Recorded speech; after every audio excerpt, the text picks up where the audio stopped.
Welcome back to another video. My name is Juan Londoño, for those of you that don't know me. And today's topic is, how do we get more clients in photography? Let's get started.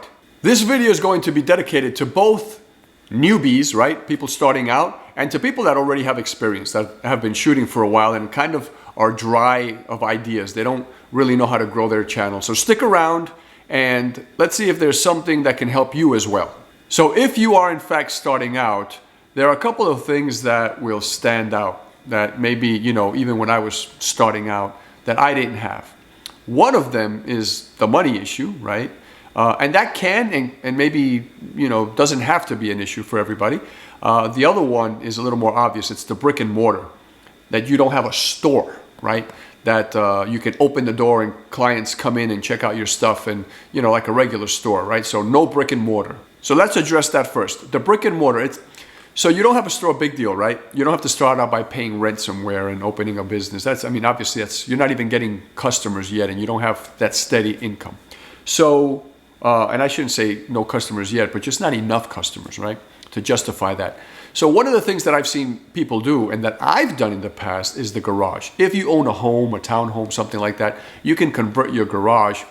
Basically, there's two things you can do. You can park your car in it when you're not using it and then just take the car out, but you have to have it nicely decorated and, make people feel comfortable. At least have a corner somewhere where it looks like you have a desk and, some artwork hanging up and that kind of thing. Or you can just convert it permanently into an office/studio. We'll talk about that second part later. So that means your garage would be your office. And you can I've seen people take down the front door completely and make it, kind of like a wall where it has its own door and people come straight into your office.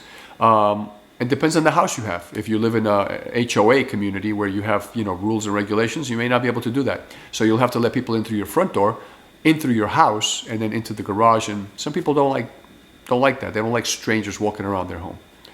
The other one I was going to talk about is a home office, right?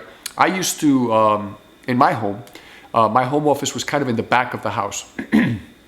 So when I started getting into photography for weddings, like bridal photography, people would come to the house and they'd have to walk kind of through the house to get to the office. And I didn't like that for that same reason that we just talked about. Strangers, I don't know who's who, right? People's intention. So I moved my office right to the front of the house, right by the front door. So basically they would come in, make a right turn, and they're in the office. And that was just a lot better for me. Yeah, they could see a little bit of the house and they could see how you were living and stuff, but it's a little different, right? Your family could be in the family room watching TV, they can hear them, but it wasn't so invasive. And the other one, of course, is a basement. If you have a basement and you want to convert it, especially if you have a nice door in the back that people can kind of walk around, you can tell people just come around the back and come in through my office. That's kind of nice as well. Now, what if you have an apartment, right? You live in an apartment. Well, you're going to have to improvise there. There's nothing wrong with taking like your second bedroom and turning it into your office and people come in and visit you. Everybody starts out. We start out somewhere. I started out in an apartment too, right? I didn't start out in a home. So if you live in an apartment, that's perfectly okay. Make a little space somewhere, even if it's your living room where you have to turn it into a kind of like your desk that faces, outward so people can sit and you can face them, right? And kind of welcome them. That's totally normal. So I want to group, the money aspect kind of with a couple of things, right? I call it limited resources. So money might be a problem, maybe not. Maybe you've been really diligent and you've been saving and you have a nice little nest egg and you're ready to buy your equipment. That's fine. Beautiful. That's one less thing to worry about. If you're not in that situation, like I think many people are not in that situation, then you may have to consider taking out a small loan. That's perfectly normal for a small business. And you might, or you might just do like a credit card that has like no interest for 2 years. I know that, Amazon's got things like that. B&H Photo has things like that. Probably many other stores have things like that. Best Buy, I know, does, right? So that's an option for the money resource part. When we talk about resources, there's another thing, space. And I'm not talking space for your meetings. I'm talking about space for working. Like somebody wants their portrait done, you finally negotiate it with them in your small office, wherever that is, or your big office. Where do you take pictures of them? Where do you shoot them, right? Well, that's another thing you're going to have to think about. And if you live in an apartment, that's going to be a little more challenging. If you live in an apartment, you may have to rent space. I know that I used to, go online and look for places in Atlanta that rented space, and I found some awesome deals. I mean, where they would rent like the hour for $35. I mean, that was fantastic. So I would just have my customers meet me there, and I'd get there, 15 minutes earlier. And you only needed half an hour to shoot some, some pictures, some portraits. So that would give me plenty of time. Sometimes you had to rent 2 hours. If you're starting out, you want to start with 2 hours just to make sure you get there, you set everything up, you're totally comfortable and ready. So your customers come the second hour and you shoot them there, and you take care of that. But then I found out that across the street from where I've been working for 15 years in IT, there was a photography studio. Amazing. I never knew anything about it. And I went to see it one day.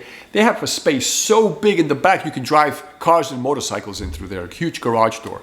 And the lights on top of the ceiling to shoot that stuff. I mean, multiple big rooms, and they even lend you their equipment. The photographer that owns that place shoots his own stuff. So he said, may as well lend out my equipment as well. It's just sitting there, right?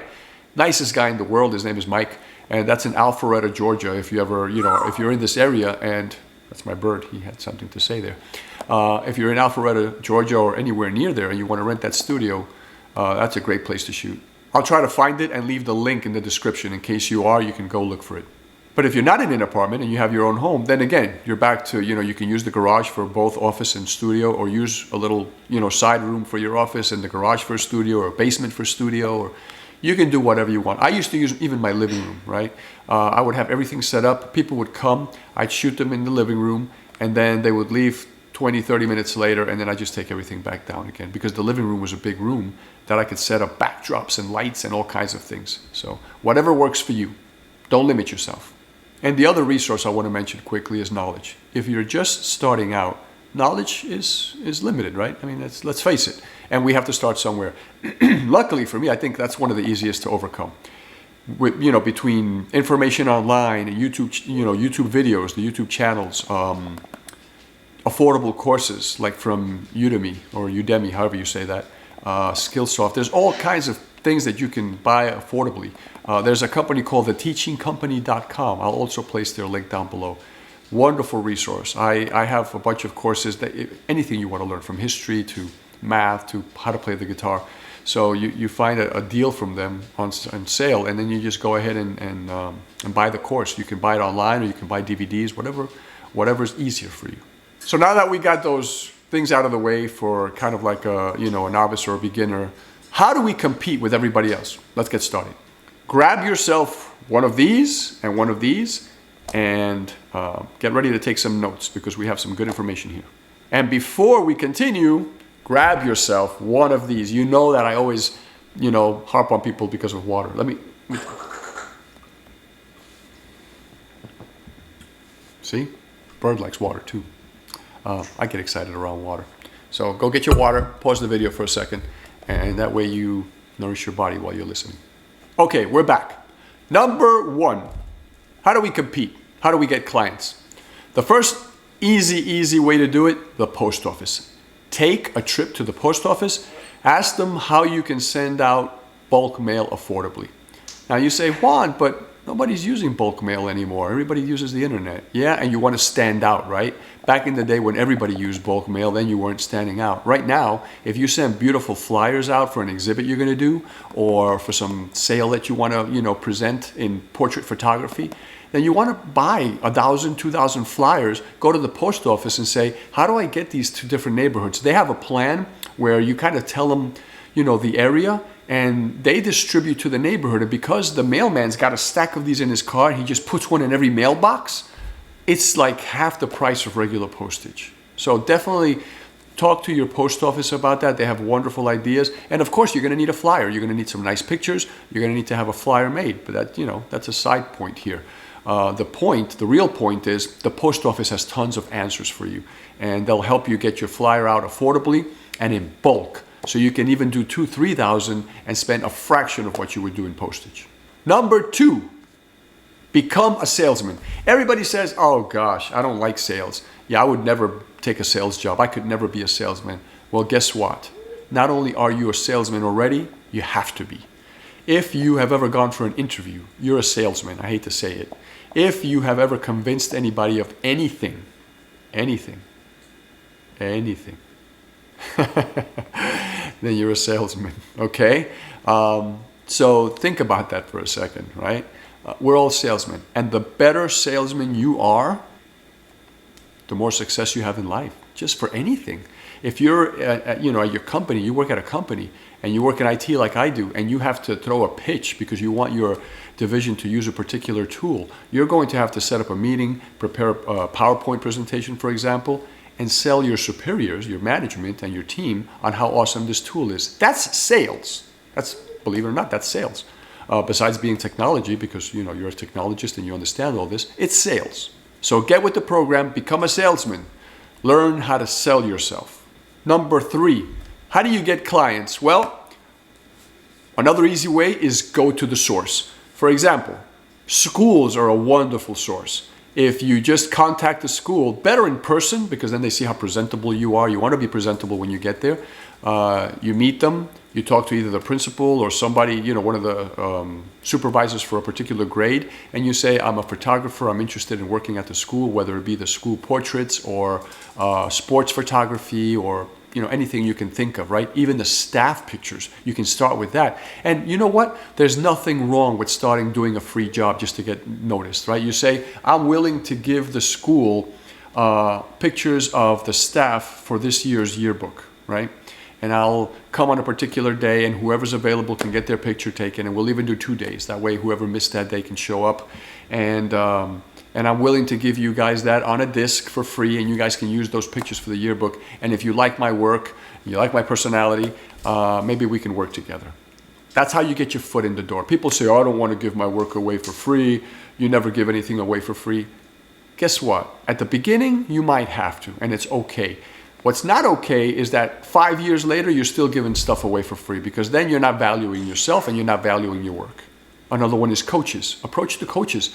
Your kid is on a soccer team for school? Wonderful. You already know who the coach is. Approach him on the field and say, you know what? I'd love to take pictures of the school with a contract, so it's official, and the parents can buy the pictures of their kids playing. I have a, awesome telephoto lens, and I want to capture them in action, and we can do a yearly picture, or maybe like 2 times a year, a picture of the entire team.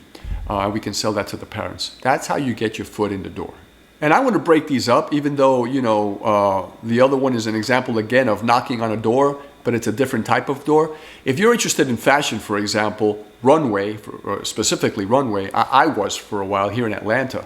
And what I did is I went to a couple of bars and clubs that I knew were doing fashion shows every once in a while, and I witnessed the show. I saw kind of how the lighting worked and how the photographers worked.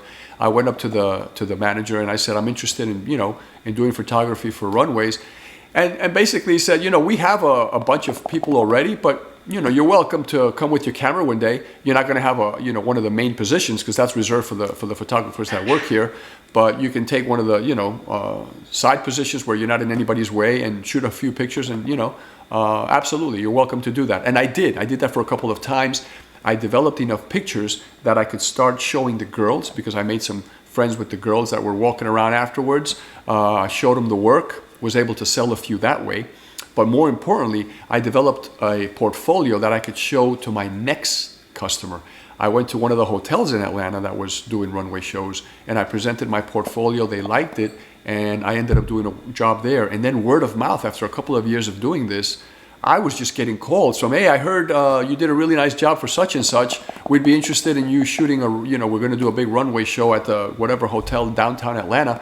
And I ended up getting gigs that way. So that's a fantastic way to get started as well. If you're into portraits, pets, children, that kind of thing, there's a lot of competition, but why not? Get started there. If you're better than everybody else, if you're doing something a little different, which we've talked about in other videos, being different from everybody else and standing out from everybody else, then get into it. It doesn't matter. Don't let that stop you.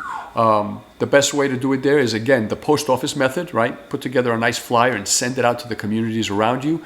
And the other way to do it is social media. I'm not going to talk about social media anymore, because that's one of the individual bullets here, but it applies to everything we've talked about. You can just post on social media. Number 6, weddings specifically. You want to get clients. That's a good field. Yes, it's competitive, but there's a need every single day for more bridal photographers, especially good ones, right? So if you're already kind of decent, then start attending the bridal shows. They're free to attend. See what's involved. What kind of table you need. Buy the table, buy the tent, buy whatever it is, right? Start accumulating stuff so you can attend your first bridal show. You may have to pay $200-300 to set up a table for the day. Depends on where you are, maybe $400. But you set up a table. My friend here in Atlanta, he started taking photography classes. He got into bridal photography, and he had an amazing imagination. Everything he did big, and he did from the heart.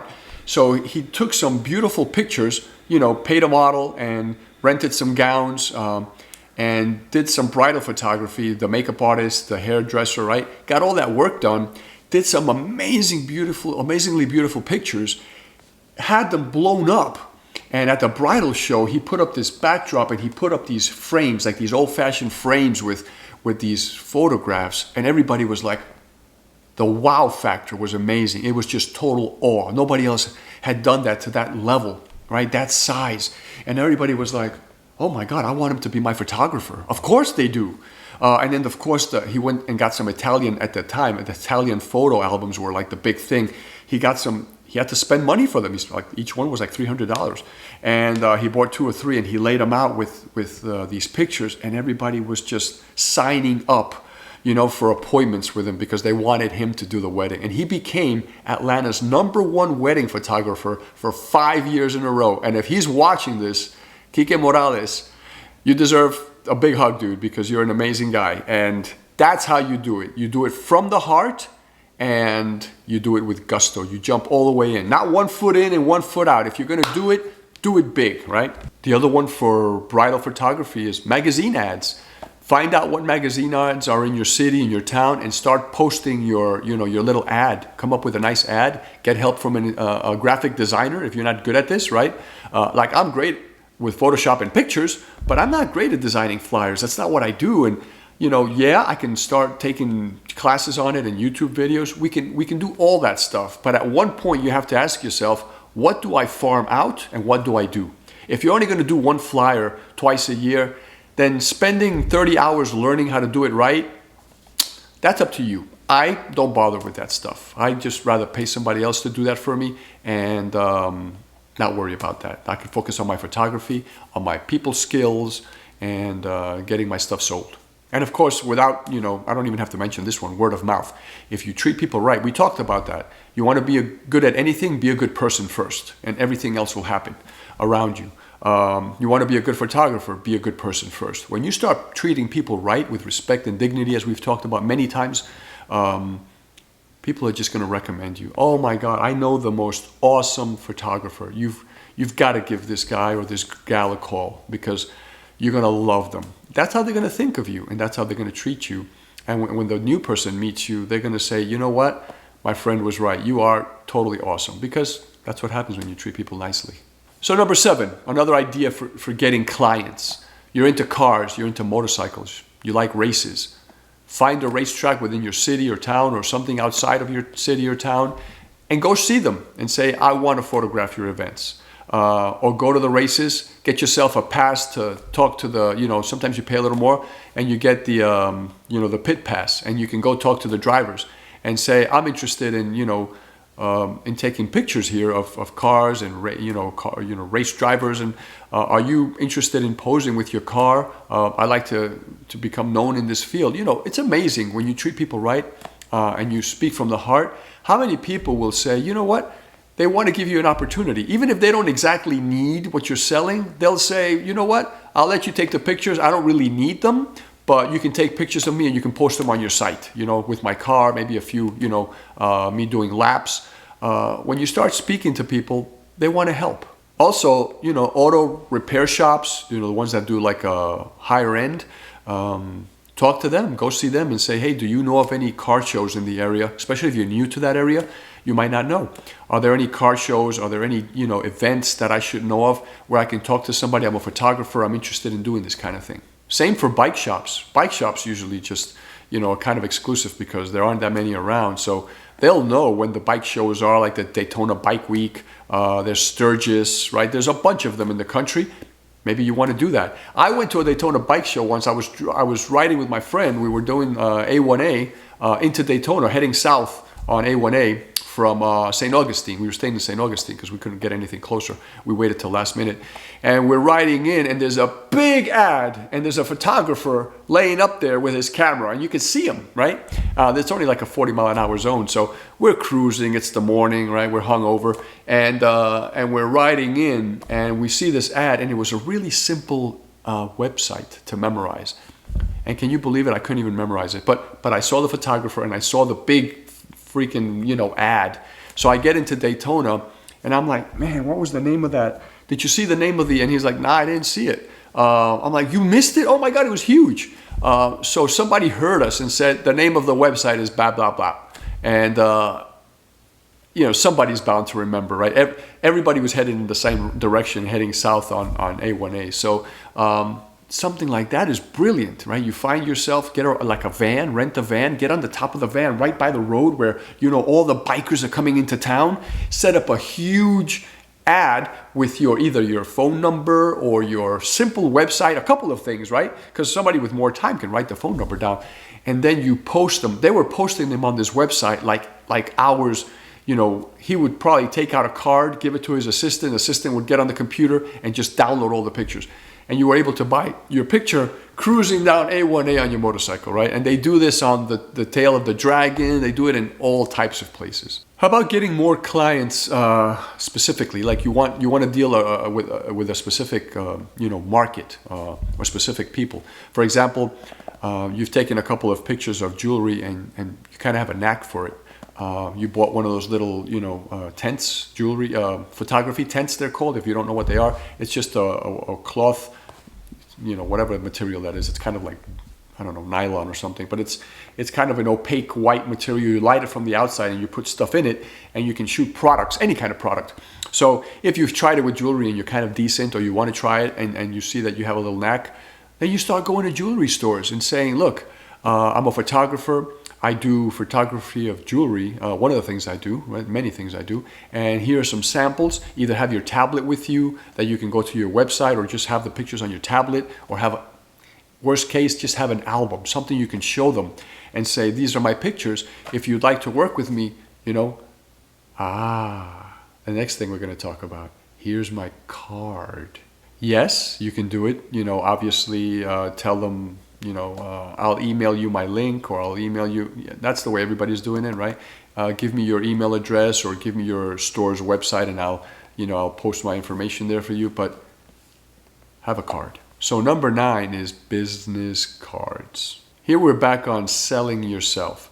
Everything that comes out of your mouth in public should be your business. Not everything, right? If you're socializing, that's not where you do it, but your business should be a passion for you, and that should come out all the time. You're in a group of people that you're just meeting, mention that you're a photographer. Pull out your cards, start giving them out, right? What's the worst that'll happen? They'll throw them away before the end of the night. That's the worst that'll happen. The best that'll happen is, this might come in handy one day. I'm going to hold on to this one, right? Make your card unique and make it good. Don't make it cheap. Don't go to some free website and get cards just so you can hand out some crap, because that's going to end up in the garbage almost for certain. Get a card made.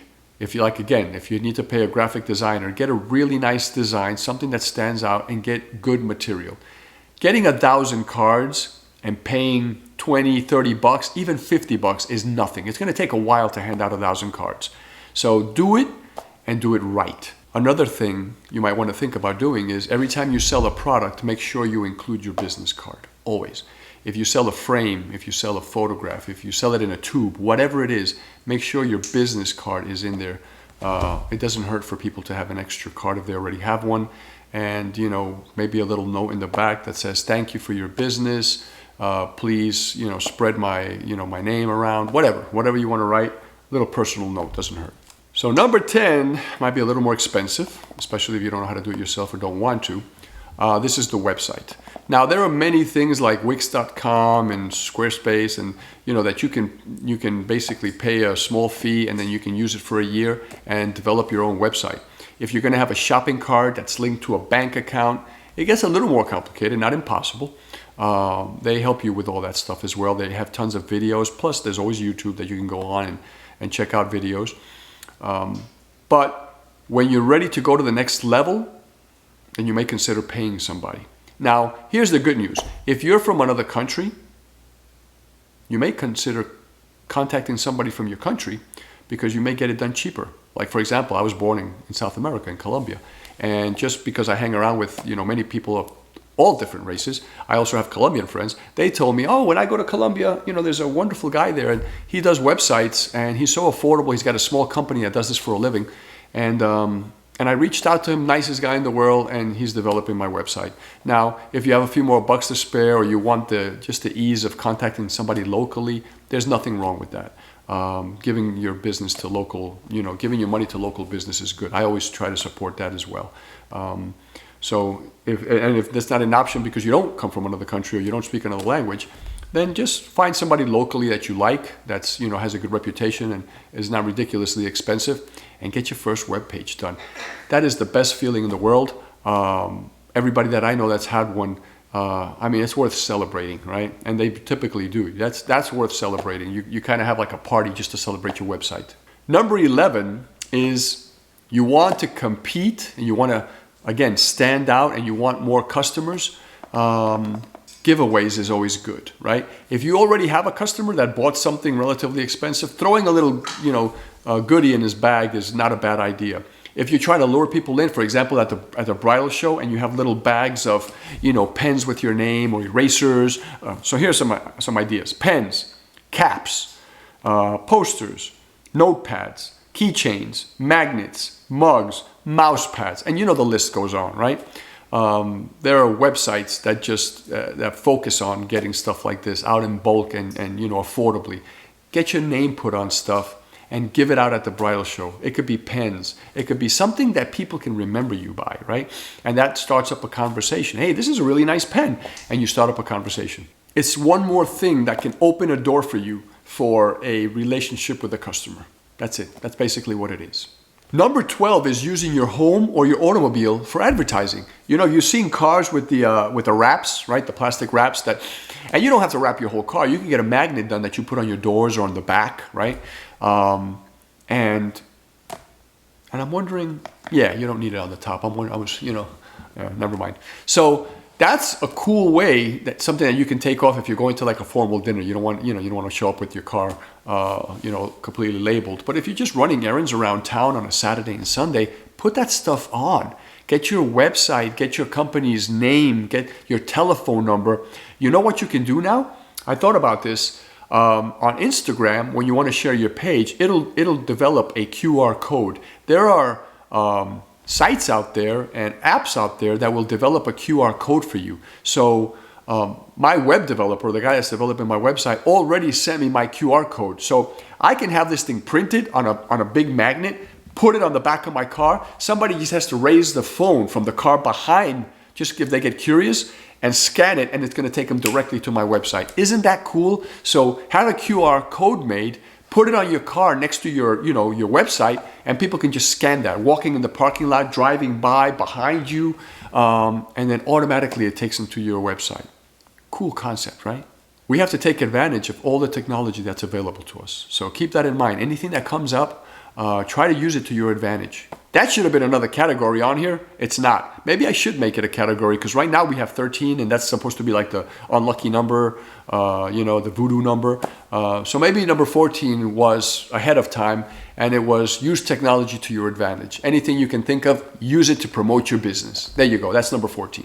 And number 13 is the grand poobah. If you ever watched the Flintstones back in the day, the grand poobah of all time. It's social media. So whether it's Instagram or Facebook, Facebook is for old people, or TikTok, which is the new thing, or WhatsApp, whatever it is that tickles you pink, that you tend to use or even don't use, put your company out there.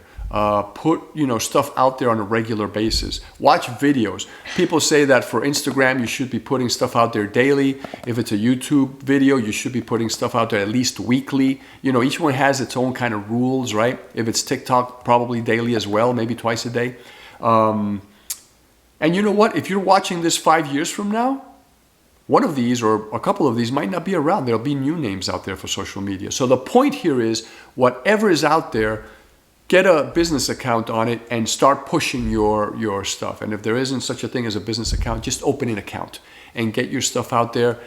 Friends, send it to your friends. Email, text all your friends. If you start out a business and you have no customers and you only have 10 friends and you send all of your 10 friends your website info or your company name and number, and you say, hey, I appreciate some help, spread my name around, I'm getting into photography. If anybody needs portraits or whatever they need, right? Bridal pictures, share my number. That's the quickest way to get started anywhere, is use your friends. When I say use them, of course, I'm talking about use and abuse, right? I'm talking about using them, for good purposes. Use your friends. They're willing to help you anyway. They love you and they care about you and they want to help you. So call them, text them, email them, whatever it is, ask for help. And on that lovely note, we've covered our topic today. I was going to say 13, but it's actually 14 ideas to get more business, to get new clients, to compete with other photographers. Take some of these. It's impossible to attack all of these areas at the same time. Pick one thing that you heard today that you can do, that you can afford, that you have the time to do, that interests you, and say, I'm going to do that one. That's easy. I'm going to get my name printed on my company's name printed on a magnet and with the telephone number, and I'm just going to put that on my car, on the back and on each door and on each side, and I'm just going to roam around town every time I'm running errands, and we'll see what happens, right? That's not a big expense. It's a good way to get started. Maybe another one is I'm going to prepare one of my rooms in the house. That's a great idea. I'm going to buy a small little desk and a couple of chairs for my customers, and I'm going to just put a little room together. That's my photography room. I'm going to hang up some beautiful photographs. I'm going to work on getting those done, enlarged and framed, and I'm just going to make it really cozy, right? And my customers can come, maybe a little water machine in the corner, right? Those are not too expensive, and just make it so people feel at home. Whatever one of these was that you liked, write it down and start working on it. Write all of these down and start knocking them out, because not all of them. I mean, if you're not interested in sport photography, you're not going to go to a coach, right? You're not going to, and do that. But whatever you're interested in, write it down and start checking them off. That's the only way to make progress. One way to succeed in life is to have a plan. The next way to succeed, which you can't succeed without, is to act on that plan. So start acting on your ideas and let's get moving together. Let's become successful in photography together. And this is where we come to that final moment. If this was useful, please like the video, subscribe if you haven't, and don't forget to hit the little notification bell, because that's what will let you know that I'm posting a new video every time. And take care of yourselves, please. I need you coming back every week. I need you healthy and happy. And so, drink your water, take your vitamins, and get plenty of rest. And I will see you in the next video. From the heart, ciao for now.